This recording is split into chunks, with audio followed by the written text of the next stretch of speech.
How do you I was stuck listening to Dave Curry this week do a talk. He does a talk on Like his regroup talk? yeah, Okay. yeah.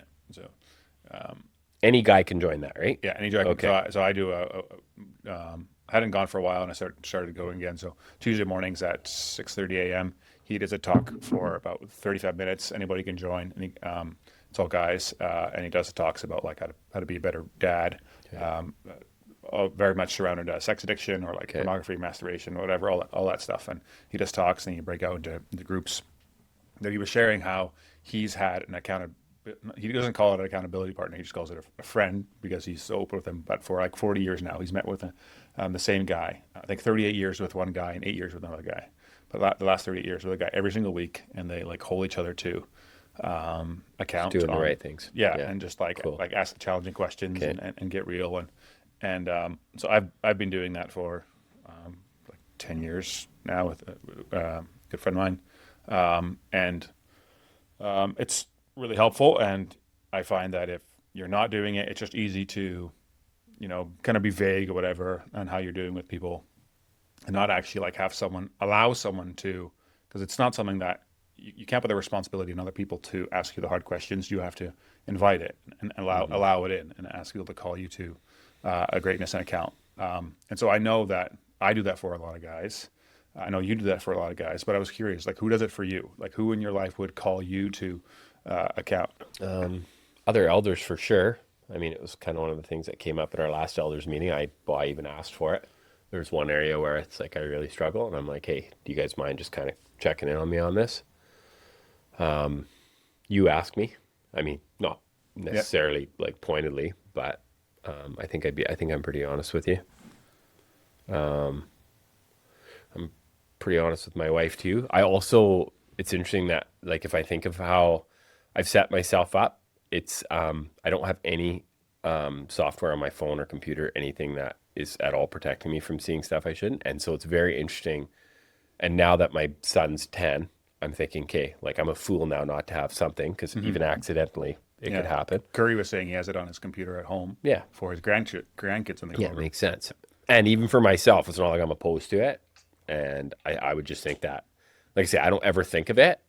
It's also interesting because I have a guy that works for me that sees everything I do.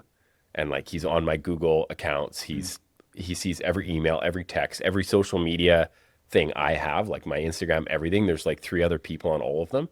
And it's just a cool way to live where it's like, Fully open.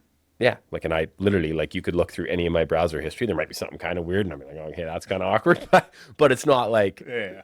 it's not like, oh, wow, like I should, and there again, it's not like I'm perfect, and there are things I've looked Yeah. at I shouldn't. I'm not trying to pretend that. Yeah. It's more just, I'm willing to have that bit of shame and guilt and then say, hey, I shouldn't, you know what I mean? And I think that's where the danger spot is. And for most people, my experience has been most people have some level, a little bit of things that they're looking at or something that they're doing that they're ashamed of, right? And then once you have any of that, you're constantly like being beaten down with, hey, you're not worthy, right? And so, or you're a fraud or... yeah. I have another going back just before I forget, back to Dave Curry's thing. Would that be something where if somebody was listening to this and they're like, hey, I got no accountability, would it be intrusive for them to sign up, or would it be very easy for them to reach out to Doing Family Right and say, hey, I want to get in that very easy. regroup? And there's How different do I groups. get there? There's also like there's in-person ones on Thursday nights, and I think another night of the week, Wednesday nights as well. But they could literally join a Zoom group Yes, with that's a right. link and not Yeah. and People, just there's casually. there's a guy from Finland that's on there. Are they getting questioned on how they're doing in this group or not necessarily? Yeah, well, you break out into groups of 3 at the end of the talk, whatever, and then Dave has a list of questions that you all answer. So yeah, it's most of the pretty time it intrusive. sucks and it's uncomfortable and it's hard, but But it'd be a way for someone listening to this who didn't want to reach out to someone they knew they could kind of Yeah. just go totally off the grid. yeah, Because sometimes people have an easier time just talking to people they don't know. It's interesting. yeah. I mean, yeah, 100%. It's usually the people that are closest to that we don't want to be known around. Yeah. Well, it's because we have the most to lose when it That comes too, to yeah. risk, right? Because we're the relationship could be risked, and then we're so scared of Yeah. losing. It's being often judged in or- evangelism as well, right? People will often say, they'll talk to like someone on the plane about God or whatever, someone they don't know. But at their all. family member But their that's family lost, member- they don't dare broach it. That's No. fair. I would fall in that camp too. And just, yeah, Interesting. fear of rejection, fear of, yeah. Why do you think so many men in the church have such a strong resistance to being known and acknowledged? Hey guys, if you enjoyed that episode and were blessed by it, would you be willing to support the show? That would help a lot in creating more content, improving the quality of the content, putting the production value, getting more guests on, and me being able to spend more time and energy towards it. So if you're interested in doing that, you can click up here and it'll take you to a support page. But you can also subscribe to the podcast by clicking over here and doing that. Thanks again for listening, and I'll catch you on the next one.